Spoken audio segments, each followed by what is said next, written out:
Hello students, good evening to all of you.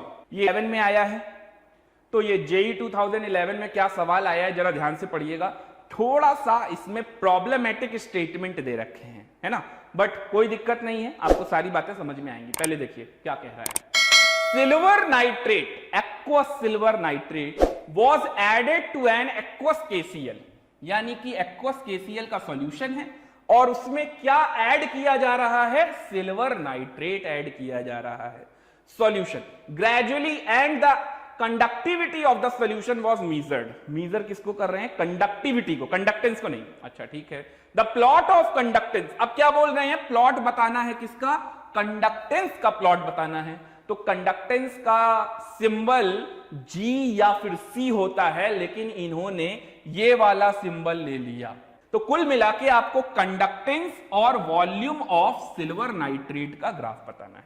यानी silver nitrate को burette में भर दिया, एक्वस KCl सॉल्यूशन आपके पास बीकर में है, यानी कि यहां पर ये जो चल रही है एक्स एक्सिस पे, ये एक्स एक्सिस पे कौन है, सिल्वर नाइट्रेट है, AgNO3। दो ही ऑप्शन है, बाकी के ऑप्शन कहां है वो भी आ जाएंगे अभी। तो एक आपका है RS और इधर थे आपके ऑप्शन P और Q। PQRS में आपको बताना है कौन सा आंसर सही है। तो सबसे पहले यहां पर क्या रिएक्शन हो रही होगी उस बात को समझ लेते हैं। मेरे पास KCl सॉल्यूशन, तो ये KCl कैसे टूट रहा था, K+ और Cl, ओके, ये KCl था।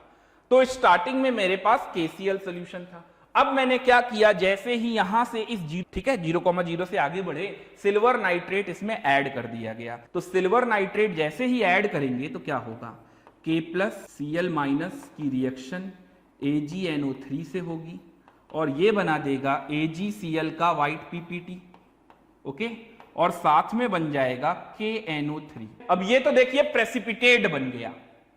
शुरुआत में मेरे पास KCl था, तो इसका मतलब 100% डिसोसिएटेड स्ट्रॉन्ग इलेक्ट्रोलाइट की वजह से।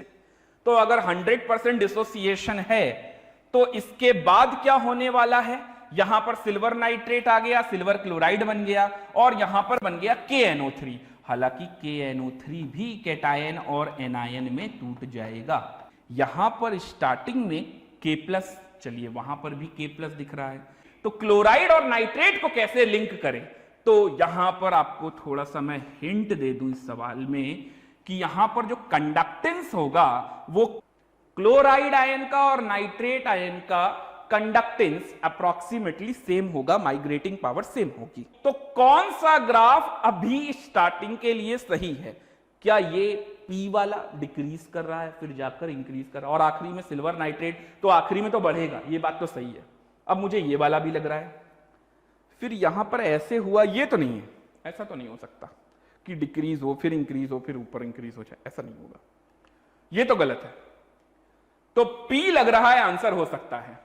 इस टाइप का तो ग्राफ कभी बनता ही नहीं है, अभी तक तो कोई देखा ही नहीं हम लोगों ने इस तरीके का, तो R भी नहीं। तो अब एक बचा P और एक बचा S। तो देखिए 50-50 तो हो चुका।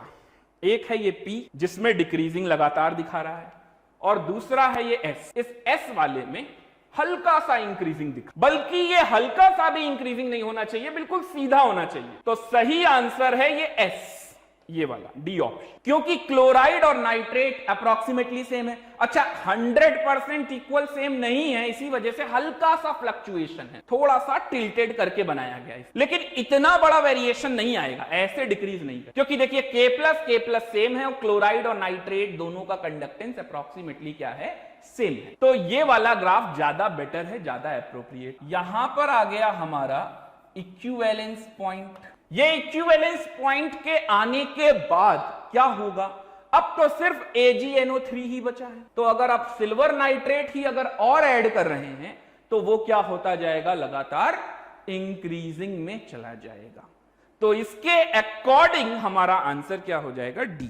और जैसा कि मैंने आपको बताया था, कंडक्टोमेट्रिक टाइट्रेशन बेटा अगर आप एक बार अच्छे से पढ़ लोगे तो कभी भी आपको पेन चलाने की जरूरत ही नहीं है। आप ग्राफ देखोगे और तुरंत आपके माइंड में ये क्लिक हो जाएगा कि हाँ इसका आंसर कौन सा है। ओके, ये इंपॉर्टेंट पॉइंट जरूर नोट कर लीजिएगा। अगर आपको ये नहीं भी पता होगा तो आप खुद सोचिए Q हो नहीं सकता था, R नहीं हो सकता था, P और S था, तो इतना बड़ा फ्लक्चुएशन तो नहीं आएगा। ओके, और दूसरी बात देखिए, इस वाले ग्राफ में एक और चीज बताया है कि उसके बाद जब हम सिल्वर नाइट्रेट मिलाते जाएंगे तो ये पॉइंट यहीं पे रोक दिया है, जबकि इधर वाले में देखिए आप इसको और आगे बढ़ाते गए, तो जब आगे बढ़ाएंगे तो बढ़ता ही जाएगा। मतलब अगर ये पॉइंट आपको नहीं भी पता होगा तो भी आप इसमें P में और S में आइडेंटिफाई कर लोगे।